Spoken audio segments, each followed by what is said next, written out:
Hello every one. ആർക്കും ഇങ്ങനൊരു ഗതികേട് വരരുതേ മക്കളെ. പൊന്നുമക്കളെ, ഞാനിപ്പോൾ കുറച്ച് വീഡിയോ പ്ലേ ചെയ്യാം. ഇന്ന് ലൈവിൽ നടന്ന സംഭവമാണ്. നമ്മുടെ അനീഷിൻ്റെ ജീവിതത്തിൽ നടന്ന ഒരു ബാഡായിട്ടുള്ള കാര്യം പറഞ്ഞു. സത്യം പറഞ്ഞു കഴിഞ്ഞാൽ ആ വീട്ടിലുള്ള എല്ലാവരും കരയുകയാണ്. എല്ലാവർക്കും നിങ്ങൾക്ക് ഇന്ന് രാത്രി എപ്പിസോഡ് കാണുമ്പോൾ ക്ലിയറായി മനസ്സിലാവും. എന്നാൽ ഞാൻ ഒരു വീഡിയോ ക്ലിപ്പ് പ്ലേ ചെയ്യാം. അതിൽ ക്ലിയർ ഇല്ല, സൗണ്ട് ക്ലിയറായി കേൾക്കും. സത്യം പറഞ്ഞു കഴിഞ്ഞാൽ ഞെട്ടുകയാണ് വീട്ടുകാർ അനീഷിൻ്റെ ആ ഒരു സ്റ്റോറി കേട്ടിട്ട്. നമുക്ക് ഒന്നൊന്നായി കേട്ട് നോക്കാം. ഓക്കെ, സാധാരണക്കാരൻ എന്ന നിലയിൽ ഞാൻ കുറേ നാളുകളായിട്ട് എൻ്റെ വിവാഹത്തിന് വേണ്ടി ഒരുങ്ങുകയായിരുന്നു.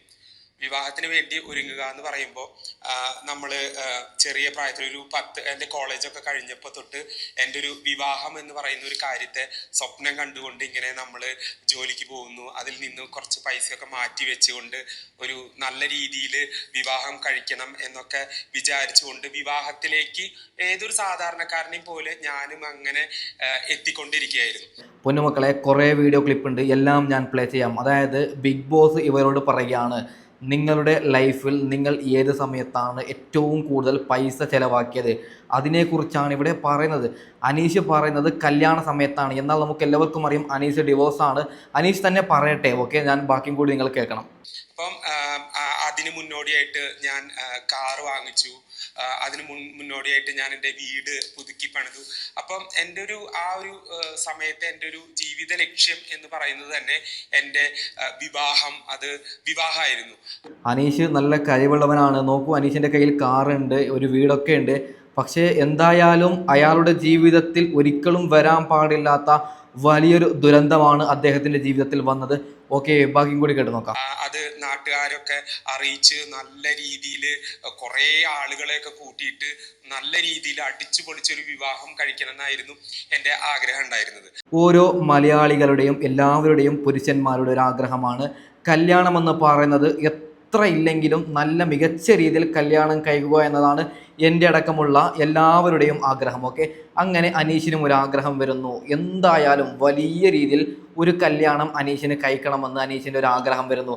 അതിനായി അനീഷ് കുറേ പൈസ ചിലവൊന്നും ആക്കാതെ എടുത്തു വെക്കുന്നു. അതിനുശേഷം നടന്നത്, അപ്പം കുറേ കാലങ്ങളായിട്ട് ഒരു ഇടത്തരം ഫാമിലിയിലുള്ള പോലെ തന്നെ കുറേ കാലങ്ങളായിട്ട് എൻ്റെ വീട്ടിൽ മൂത്ത പുത്രനാണ് ഞാൻ. അപ്പം എൻ്റെ മാതാപിതാക്കൾക്കും എൻ്റെ വിവാഹം എന്ന് പറയുന്നത് ഒരു സ്വപ്നമായിരുന്നു. അപ്പം അതുകൊണ്ട് തന്നെ കുറേ കാലങ്ങളായിട്ട് പൈസ സ്വരുക്കൂട്ടി വെച്ച് വിവാഹത്തിലേക്ക് എത്തുന്നത്. അപ്പം വിവാഹം എന്ന് പറയുന്നത് ഞാൻ കഴിച്ചത് ഒരു ആർഭാട കല്യാണമായിരുന്നു. എൻ്റെ നാട്ടിലുള്ള ഒരുപാട് ആളുകളെ വിളിച്ചിട്ട്, എൻ്റെ ബന്ധുക്കളൊക്കെ വിളിച്ചിട്ട് എൻ്റെ ബന്ധുക്കൾക്കൊക്കെ ഡ്രസ്സ് വാങ്ങിക്കൊടുക്കുക, അതേപോലെ സാരി വാങ്ങിക്കൊടുക്കുക.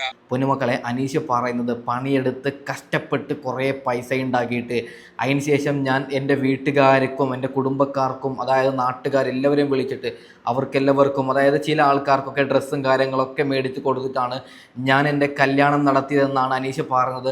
നിങ്ങളൊരു കാര്യം മനസ്സിലാക്കണം, ഡിവോഴ്സാണ് അനീഷ്. എന്താണ് ഡിവോഴ്സിന് കാരണം കുറച്ച് അനീഷ് പറയുന്നുണ്ട്, നമുക്കൊന്ന് കേട്ട് നോക്കാം.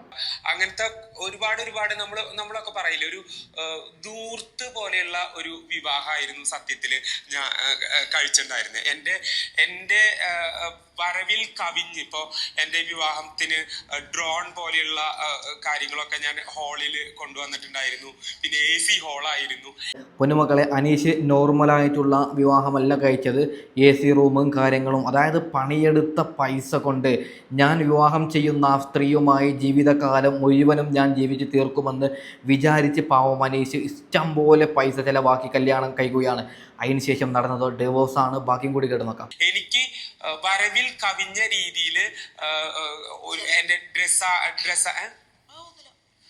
ഡ്രസ്സാണെങ്കിലും ഭയങ്കരമായിട്ടുള്ളൊരു ആർഭാട കല്യാണമായിരുന്നു ഞാൻ കഴിച്ചിട്ടുണ്ടായിരുന്നത്. പൊന്നുമക്കളെ, എല്ലാവരും കരയുകയാണ് ഈ ഒരു വാർത്ത കേട്ടിട്ട്, അനീഷ് പറയുന്നത് കേട്ടിട്ട്. അതുകൊണ്ടാണ് ഇടയ്ക്ക് സ്റ്റക്കായത്.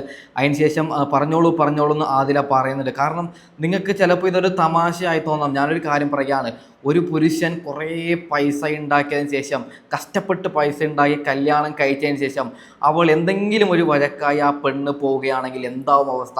അനീഷിനും അങ്ങനെ തന്നെയാണ് അനീഷിൻ്റെ ജീവിതത്തിൽ വന്നത്. ഓക്കെ, ബാക്കിയും കൂടി കേട്ട് നോക്കാം. അന്ന് അന്ന് വരെ ഞാൻ പൈസ സേവ് ചെയ്ത് പിശുക്കി ജീവിച്ചിട്ട് നാട്ടുകാരുടെ മുന്നിലൊക്കെ ആളാവാൻ വേണ്ടിയിട്ട് ഒരു വലിയൊരു ആർഭാട കല്യാണം കഴിച്ച് നാട്ടുകാരുടെ മുന്നിലും വീട്ടുകാരുടെ മുന്നിലും ഒക്കെ ആളായ പോലെയായിരുന്നു ഞാൻ അന്നത്തെ ദിവസം നിൽക്കുന്നുണ്ടായിരുന്നത്. പൊന്നുമക്കളെ, എന്തൊരു നല്ല മനുഷ്യനാണ് അനീഷ്. അതായത് അനീഷ് ഇപ്പോൾ തെറ്റ് മനസ്സിലായി. മുമ്പ് ഞാൻ ചെയ്തത് തെറ്റെന്ന് അനീഷിന് മനസ്സിലായി. ഒരു കാര്യം ഇത് കാണുന്ന പ്രേക്ഷകരോട് ഞാൻ പറയുകയാണ്, നിങ്ങൾ കല്യാണം കഴിക്കാത്തവരാണെങ്കിൽ നിങ്ങൾ കുറേ ചിലവഴിച്ചിട്ടൊന്നും, അതായത് ചിലരുണ്ട് ബാങ്കിൽ നിന്ന് 20 ലക്ഷം 30 ലക്ഷം ഒക്കെ കടമെടുത്ത് കല്യാണം കഴിക്കുന്നത്. അത് ഭ്രാന്താണ്. ഒരു ദിവസത്തെ പരിപാടിയല്ലേ. അപ്പോൾ ഒരു ചെറിയ എമൗണ്ടിൽ നമ്മൾ തീർക്കണം കല്യാണം. കാരണം വന്നവരൊക്കെ കഴിച്ചിട്ട് പോകും. അതിനുശേഷം കടമായി കഴിഞ്ഞാൽ നമ്മളാണ് വീടേണ്ടത്. അതിനെ തുടർന്ന് ഞാൻ പറയുന്നത്, ചെറിയ പൈസ കൊണ്ടാണ് നമ്മൾ കല്യാണം എടുക്കേണ്ടത്, വലിയ ആർഭാടത്തിലൊന്നുമല്ല. ഓക്കെ, അനീഷ് എന്താണ് പറയുന്നത് കേട്ടു നോക്കാം. പക്ഷേ ഇപ്പോ ഞാനത് തിരിഞ്ഞു നോക്കുമ്പോൾ ഞാൻ ചെയ്തത് ഒരു വലിയൊരു തെറ്റായിരുന്നു, അല്ലെങ്കിൽ അങ്ങനെ ചെയ്യാൻ പാടില്ലായിരുന്നു.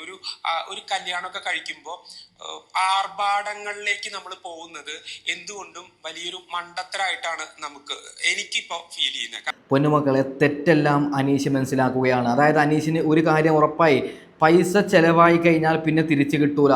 നോക്കൂ നിങ്ങൾ, അനീഷ് ഇത്രയും ലക്ഷം ചിലവായി കല്യാണം കഴിച്ചതിന് ശേഷം ആ ഒരു സ്ത്രീ, അതായത് അനീഷിൻ്റെ വൈഫ് ഉണ്ടെങ്കിൽ ഓക്കെ, നമുക്ക് ഫൈൻ പറയാം, ആ ഒരു സ്ത്രീയും അനീഷിനെ വിട്ടു പോവുകയാണ്. അതിന് കാരണങ്ങളുണ്ട്. ഓക്കെ, അനീഷിൻ്റെ ഭാഗത്ത് തെറ്റുമുണ്ട്, അതിനുശേഷം ആ സ്ത്രീയുടെ ഭാഗത്ത് തെറ്റുണ്ടെന്നാണ് അനീഷ് തന്നെ പറയുന്നത്. ഓക്കെ, സത്യം പറഞ്ഞു കഴിഞ്ഞാൽ ഇതിനാണ് പറയുന്നത് മക്കളെ. ഇപ്പോൾ നമ്മൾ എത്ര വാർത്ത കേൾക്കുന്നുണ്ട്. എൻഗേജ്മെൻറ്റ് ആയതിനു ശേഷം പോകുന്നുണ്ട്, നിക്കാഹിൻ്റെ സമയത്ത് പോകുന്നുണ്ട്, അതായത് കല്യാണ മുഹൂർത്തത്തിൻ്റെ സമയത്തടക്കം.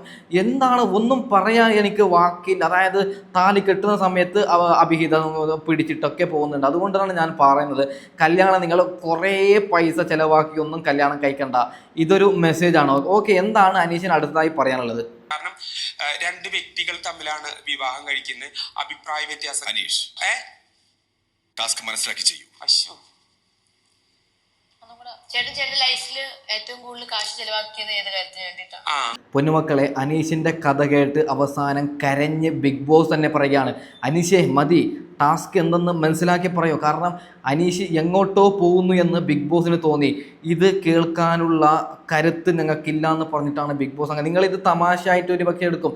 തമാശയായി എടുക്കേണ്ടത്, നിങ്ങൾക്ക് നിങ്ങളുടെ ലൈഫിൽ നിങ്ങൾ കുറേ കഷ്ടപ്പെട്ട് ഒരു 10 ലക്ഷം ഉണ്ടാക്കിയതിന് ശേഷം കല്യാണം കഴിച്ചതിന് ശേഷം 1 മാസമോ 2 മാസമോ കഴിഞ്ഞ ശേഷം വൈഫ് പോയി കഴിഞ്ഞാൽ നിങ്ങൾക്ക് ഇതിൻ്റെ ടെൻഷൻ മനസ്സിലാവും. ഓക്കെ, ബാക്കിയും കൂടി കേട്ട് നോക്കാം. കല്യാണത്തിന് വേണ്ടിയിട്ടായിരുന്നു ഞാൻ ഏറ്റവും കൂടുതൽ പൈസ ഞാൻ ചെലവഴിച്ചത്. ഇന്ന് ഞാൻ അത് മനസ്സിലാക്കുന്നു, അതൊരു ധൂർത്തായിരുന്നു, ആർഭാടായിരുന്നു എന്ന് ഞാൻ മനസ്സിലാക്കുന്നു. കാരണം എൻ്റെ വിവാഹം കഴിഞ്ഞ് വിവാഹമോചനത്തിലേക്ക് കടന്നു. അപ്പം എനിക്ക് നിങ്ങളോടൊക്കെ പറയാനുള്ള ഒരു മെസ്സേജ് എന്ന് പറഞ്ഞിട്ടുണ്ടെങ്കിൽ, ഒരിക്കലും അനാവശ്യമായിട്ട് നമ്മൾ മറ്റുള്ളവരുടെ മുന്നിൽ ആളാവാൻ വേണ്ടി ആർഭാടം കാണിക്കരുത്. ചിലപ്പോഴൊക്കെ നമുക്ക് അതിൽ വീഴ്ച പറ്റാം. എന്താ അല്ലേ, എനിക്ക് പേഴ്സണലി സങ്കടമാണ് തോന്നിയത്. കാരണം കുറേ കഷ്ടപ്പെട്ട് ഒരു സാധാരണക്കാരനെന്ന് പറയുമ്പോൾ നമ്മളെപ്പോലുള്ളവർക്ക് ഒരു 100 രൂപ ഉണ്ടാക്കണമെങ്കിൽ എത്ര പണിയുണ്ട് അല്ലേ? ആരെങ്കിലും തരോ ഭക്ഷണം കഴിക്കാൻ ഒരു 100 രൂപ തരോ, ഒന്ന് അയച്ചു തരുമോ എന്ന് ഒരു മനുഷ്യന്മാർ പോലും അയച്ചു തരൂല. അപ്പോൾ അങ്ങനെയുള്ള നമ്മൾ സിനിമക്കാർക്ക് ഇതൊന്നും പറഞ്ഞാൽ മനസ്സിലാവില്ല. കാരണം ലക്ഷങ്ങളാണ് കിട്ടുന്നത്. സാധാരണക്കാർക്കാണ് ഇതിൻ്റെ കഷ്ടപ്പാട് അറിയുന്നത്. അങ്ങനെ അനീഷ് കഷ്ടപ്പെട്ട് പൈസ ഉണ്ടാക്കി അതിനുശേഷം കല്യാണം കഴിഞ്ഞതിന് ശേഷം അവൾ പോയപ്പോൾ അനീഷ് പാവം, അതായത് അനീഷിൻ്റെ ഭാഗത്തും തെറ്റുണ്ടാവും. അവരുടെ ലൈഫിൽ എന്താണ് നടന്നത് എനിക്കറിയില്ല. ഞാൻ പറഞ്ഞു വരുന്നത് ഓക്കെ, അതായത് ഒരു ഡിവോഴ്സ് ആയപ്പോൾ എത്രമാത്രം ടെൻഷൻ ഉണ്ടാവും, ആ കാര്യങ്ങളാണ് നമ്മുടെ അനീഷ് ഇവിടെ പറയുന്നത്. പൊന്നുമക്കളെ, അപ്പോൾ ഏതായാലും ഞാൻ വൈൻഡപ്പ് ചെയ്യാൻ പോവുകയാണ്. Okay, by.